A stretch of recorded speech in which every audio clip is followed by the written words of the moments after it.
Unlock God mode. Your brain's enlightenment switch.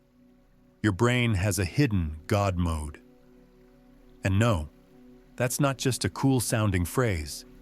It's a way to describe a state of profound insight and effortless focus that, until recently, scientists had mostly seen in the world's most experienced meditators. Most people aren't even aware this switch exists, let alone how to find it. But in the next few minutes, I'm going to show you where to look. Ever feel like your mind is a browser with way too many tabs open? You're constantly being pulled in a dozen different directions, wrestling with brain fog, stress, and this nagging feeling that you can't truly focus on what matters. You know you have more potential, but it feels locked away, just out of reach. What if I told you that isn't your fault? And what if the key to unlocking it wasn't about hustling harder, but about accessing a completely different operating system inside your own head? Scientists exploring the link between neuroscience and ancient wisdom have found that our brains can shift gears, just like a car. Most of us spend our days in the lower gears. We're alert and busy, but often stressed and frantic. But there's another gear, a higher state of consciousness defined by a specific, incredibly powerful type of brainwave. This is where aha moments are born, where you feel totally in the zone, and where a deep sense of clarity cuts through all the usual mental noise. This isn't science fiction. It's a built-in feature of your neurobiology, and learning how to activate it is the closest you'll get to flicking on an enlightenment switch for your mind. Section 1. Your brain's symphony. Getting to know your brainwaves. Before we find the switch, we need to understand what it's plugged into. Your brain is a symphony of electrical activity. Billions of neurons chatting with each other create these rhythmic pulses called brainwaves. We can measure them with an EEG, and they change depending on what you're doing and how you're feeling. Think of them like different radio frequencies, each one tuned to a different mental station. First, you've got beta waves. This is your normal, get-things-done consciousness. When you're focused on work, trying to solve a problem, or just navigating your day, you're in beta. It's great for high alert, but it's also where stress and anxiety live. Then, there are alpha waves. This is a much more relaxed state. You're producing alpha waves when you're daydreaming on a walk or just after you finish a task and let your mind wander. Alpha is the bridge between your conscious and subconscious mind. Go a little deeper and you find the theta state. Theta waves show up during deep relaxation, REM sleep, and in that creative, floaty zone right before you fall asleep or just as you wake up. It's a state of deep intuition and learning. For decades, we thought that was pretty much the whole story. We had brain waves for being awake, for chilling out, and for sleeping. But we were missing one of the most fascinating frequencies, the one linked to peak performance and transcendent states of awareness. Section 2. Gamma waves, the God mode frequency. Enter gamma waves. These are the fastest brain waves we know of, oscillating around 30 to 100 times per second. For a long time, they were so fast that our equipment struggled to even measure them accurately. But as technology got better, we started to realize gamma waves were the signature of a brain firing on all cylinders. When your brain is producing a lot of gamma, it's processing information at lightning speed. This is the frequency of intense focus, next-level problem solving, and sudden insight. Have you ever wrestled with a problem for hours, only to have the solution just pop into your head out of nowhere? That aha moment is almost always tied to a burst of gamma wave activity. And here's where it gets really mind-blowing. Neuroscientists like Richard Davidson at the University of Wisconsin started studying the brains of long-term expert meditators. We're talking people with tens of thousands of hours of practice. One of his subjects was the Tibetan monk Matthieu Ricard. When the scientists asked Ricard to meditate on compassion, they were floored. His brain produced gamma waves at a level of strength and coherence that was literally off the charts. It was so powerful and consistent that some researchers started calling him the world's happiest man. What they found was that for these elite meditators, gamma wasn't just a quick flicker of insight. During meditation, it was a sustained, powerful, and dominant state. It was a sign that their brains were synchronizing information from all different regions with incredible efficiency, creating a unified, holistic state of consciousness. They were, in a very real sense, living in a state of peak awareness. This wasn't just a subjective feeling, it was a measurable neurological fact. Section 3. The Science of the Switch. How meditation rewires your brain. So, what's the secret? What are these monks doing that the rest of us aren't? The answer is both incredibly simple and profound. They are training their attention. Just like you can build muscle at the gym, you can train your brain to enter this gamma state more easily. And the number one tool for that training is meditation.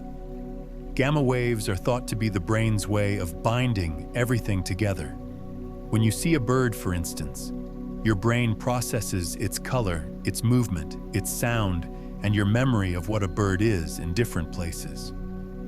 Gamma is the high-speed connection that stitches all that scattered information into one single, seamless, conscious moment. The more powerful your gamma activity, the richer and more unified your perception of reality becomes.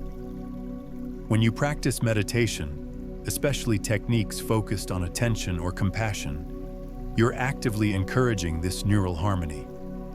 A 2017 study even confirmed that an increase in gamma brainwaves was a common thread across 3 different types of meditation. You're teaching huge groups of neurons all over your brain to fire together in perfect rhythm. At first, it's hard.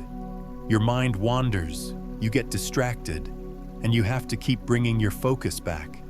But every single time you do that, you're strengthening that neural circuit. It's neuroplasticity in action. You are literally forging a superhighway for information in your brain where there used to be a bumpy old country road. The result? Better cognitive function, sharper memory, and a heightened sense of awareness that starts to spill over into your everyday life. Now, the science is one thing, but actually experiencing it is something else entirely. This state isn't reserved for monks in Himalayan caves. It's your biological birthright. If you're ready to learn a simple, practical method to start activating this God mode in your own brain, do yourself a favor and click that subscribe button. The next part is the step-by-step guide, and you're not going to want to miss it. Section 4. Your how-to guide, starting to flip the switch. Activating your brain's God mode doesn't require you to move to a monastery. While the states achieved by master meditators come from incredible dedication, you can start cultivating gamma activity with a simple, consistent practice. Remember, the goal isn't to become Matthieu Ricard overnight. It's to start strengthening the neural pathways that lead to more focus and insight in your own life. We're going to use a simple technique that combines focused attention with compassion, as both have been strongly linked to gamma wave production. Here's a simple 10-minute practice you can do every day. First, find a quiet spot where you won't be disturbed. Sit comfortably on a chair with your feet flat on the floor or cross-legged on a cushion. The key is to keep your spine straight but not stiff. Close your eyes. Take 3 slow, deep breaths, in through the nose and out slowly through the mouth. With each exhale, feel your body letting go of a little bit of tension. For the first 3 minutes, let's practice focused attention. Just bring your awareness to the physical sensation of your breath. Feel the air coming in through your nostrils, filling your lungs, and the gentle fall of your chest on the exhale. Your mind will wander. That's not just normal, it's guaranteed. The real work isn't having a perfectly empty mind. It's noticing when your mind has wandered and gently, without judgment, guiding it back to your breath. Each time you guide it back, you've just done 1 rep for your brain. Now for the next 5 minutes, we'll shift to compassion meditation. Let your breath fade into the background. Bring to mind someone you care about deeply. It could be a friend, a family member, even a pet. Get a clear picture of them in your mind. Now silently repeat these phrases, aiming the genuine feeling behind them toward this person. May you be happy. May you be healthy. May you be safe. May you live with ease. Really try to generate a feeling of warmth and genuine care as you repeat these lines. After a couple of minutes, shift the focus to yourself. For many of us, this is the hardest part, but it's essential. Direct that same warmth and care inward, repeating, "May I be happy. May I be healthy. May I be safe. May I live with ease." For the last 2 minutes, just let go of the phrases. Sit in whatever feeling of warmth or open awareness you've cultivated. Notice the quiet. Notice how you feel. That's it. 10 minutes. Doing this consistently, especially in the morning, starts to train your brain. You are teaching it how to shift from the chaotic, stressed-out beta state into a more coherent, focused, and integrated gamma state. You're practicing how to flip the switch. Section 5. The transformation. What life in God mode feels like. So what happens when you actually stick with this? The changes start small, and then they build. First, you'll start to notice you can focus better in your daily life. The mental chatter begins to die down, and you can actually point your attention where you want it to go for longer. That project you've been putting off suddenly seems more manageable. You find you're a better listener in conversations because you're actually there. Next, you'll have more of those aha moments. Because your brain is getting better at connecting the dots, you'll start making connections you didn't see before. Solutions to problems will seem to appear out of thin air. Your creativity will feel less like a chore and more like something you can tap into. You'll also build greater emotional resilience. The compassion practice, in particular, strengthens your ability to handle difficult emotions without getting swept away by them. You become less reactive and more centered. Research shows that happier people tend to have better coping skills and resilience. Ultimately, what you're building is a state of spacious awareness. That constant, nagging voice of me starts to soften, and you begin to feel more connected to the world and the people around you. This is the heart of that wide-open feeling the monks describe. A state of being ready for anything, fully present, and operating from a place of clarity and peace. This state of mind is also linked to better overall health, and scientists are actively studying its potential connection to a longer life. Conclusion: your brain isn't a fixed object. It's a dynamic, living network that is constantly changing based on how you decide to use it. This state of peak performance, this God mode, isn't a secret superpower for a chosen few. It is a potential that lies dormant inside you, waiting for you to turn the key.